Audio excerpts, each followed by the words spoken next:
പണ്ട് ഇംഗ്ലണ്ട് ഏതാണ്ട് ഒരു 18-ാം നൂറ്റാണ്ട് അവസാനം അങ്ങനെ ഒരു കഥ. അവിടുത്തെ ടൗൺഷിപ്പിൽ പ്രസിദ്ധനായിട്ടുള്ള ഒരു ബേക്കറി മുതലാളി ഉണ്ടായിരുന്നു. ബേക്കിംഗ് ചെയ്യുന്നത്, വിൽപ്പന നടത്തുന്നതൊക്കെയും ഇദ്ദേഹം തന്നെ. എന്നാൽ ഒരു വിട്ടുവീഴ്ചയും ഇല്ലാത്ത കഞ്ചൂസാണ്. എന്തിനും ഏതിനും വീട്ടുകാരോട് പോലും കണക്ക് പറയുന്ന പ്രകൃതക്കാരൻ. ഈച്ച വന്ന് തൻ്റെ ബ്രെഡിലോ കേക്കിലോ ഇരുന്നാൽ ഈച്ചയ്ക്ക് തൻ്റെ കേക്കിൻ്റെ ആ ഒരു ടേസ്റ്റ്, ആ രുചി, അതിൻ്റെ മണം ആസ്വദിച്ചു പോകുമല്ലോ എന്ന് ചിന്തിക്കുന്ന അളവിൽ കഞ്ചൂസാണ് ഈ ബേക്കറി മുതലാളി, ഉടമസ്ഥൻ. ബേക്കിംഗ് സാധനങ്ങൾ ഉൽപ്പാദിപ്പിക്കുന്നതും ഇയാൾ തന്നെയാണ്. പക്ഷെ നല്ലൊരു ബേക്കറാണ്, നല്ല ഉൽപ്പന്നങ്ങളാണ്. പക്ഷെ സ്വഭാവം ഇയാളുടെ ഇതാണ്.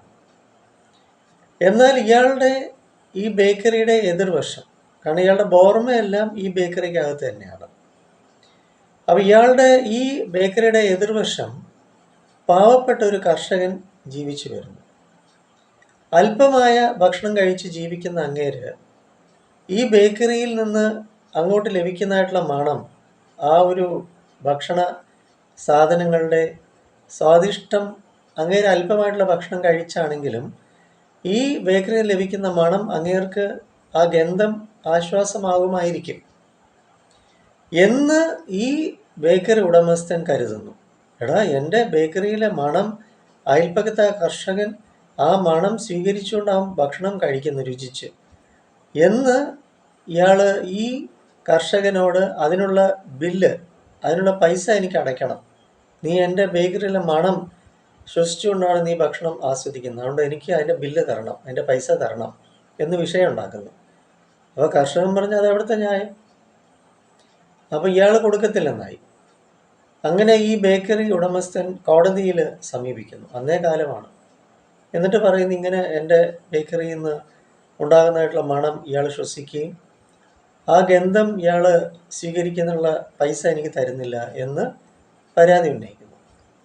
അപ്പോൾ ജഡ്ജി ആകെ എന്തൊരു തരം കേസാണ് എന്ന് പുള്ളി ചിന്തിക്കുന്നു. മണ്ടൻ കേസാണല്ലോ, അല്ലെങ്കിൽ ഇവൻ എന്ത് തരം മനുഷ്യനാണ്? അങ്ങനെ ജഡ്ജി പറയുന്നു, ഈ കേസ് ഇവിടെ എടുക്കാൻ പറ്റില്ല. പക്ഷേ ഈ ബേക്കറി ഉടമസ്ഥൻ പറയുന്നത് അങ്ങനെയല്ല, ഞാനൊരു പൗരൻ നിലയിൽ അങ്ങ് എനിക്ക് വേണ്ടി ഈ കേസ് നടത്തിയേ പറ്റൂ, എനിക്കിതിനുള്ള പൈസ എനിക്ക് ലഭിക്കണം. അപ്പോൾ ഈ ജഡ്ജിയുടെ ബുദ്ധിയിൽ കർഷകനോട് ചോദിക്കുന്നു, താൻ ഈ ഒരു ബേക്കറി ഉടമസ്ഥൻ്റെ ബേക്കറി ഉൽപ്പന്നങ്ങളുടെ മണം ശ്വസിക്കുന്നുണ്ടോ? അതെ, സ്വാഭാവികമാണല്ലോ, അങ്ങ് അവിടെ താമസിച്ചാലും മണം ശ്വസിക്കത്തില്ലേ? അതിന് അങ്ങ് പൈസ കൊടുക്കുമോ ഇയാൾക്ക്? ഒരു കാര്യം ചെയ്യും, നിൻ്റെ കയ്യിൽ ഇപ്പം എത്ര പൈസയുണ്ട്? അപ്പോൾ അന്നേ കാലത്തെ ചെറിയ 1-2 നാണയങ്ങൾ ഈ കർഷകൻ്റെ കയ്യിലുള്ളത് എടുത്ത് എണ്ണാൻ പറഞ്ഞു. അപ്പോൾ എണ്ണിയപ്പോഴത്തേക്ക് ശബ്ദം വന്നല്ലോ. അപ്പോൾ ജഡ്ജി പറഞ്ഞു, നിനക്ക് മണം എന്നതിനല്ലേ പൈസ വേണ്ടത്? ഇയാൾ ശ്വസിച്ചതുകൊണ്ട്.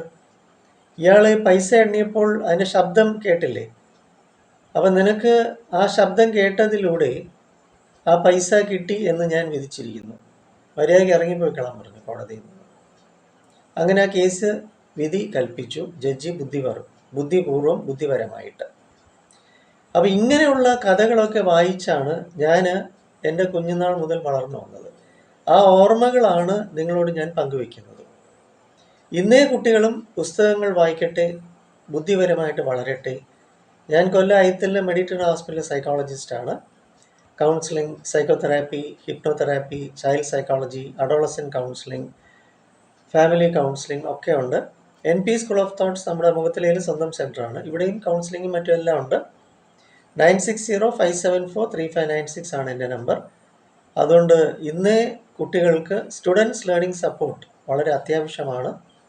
ഔഷധരഹിതമായിട്ട്, മരുന്നില്ലാതെ തന്നെയും കുട്ടികൾക്ക് കോൺസെൻട്രേഷൻ, മെമ്മറി ഒക്കെ നേടുന്നതിനും സ്വഭാവ രൂപീകരണത്തിനും നമ്മുടെ ഈ ഡിപ്പാർട്ട്മെൻറ്റ് നിങ്ങൾ പ്രയോജനപ്പെടുത്തൂ, സേവനം നേടൂ, വരിക, വെൽക്കം. അതുകൊണ്ട് ബുദ്ധിക്ക് വികാസം ഉണ്ടാകണമെങ്കിൽ നല്ല പുസ്തകങ്ങൾ തന്നെ വായിക്കണം. വരിക, വെൽക്കം.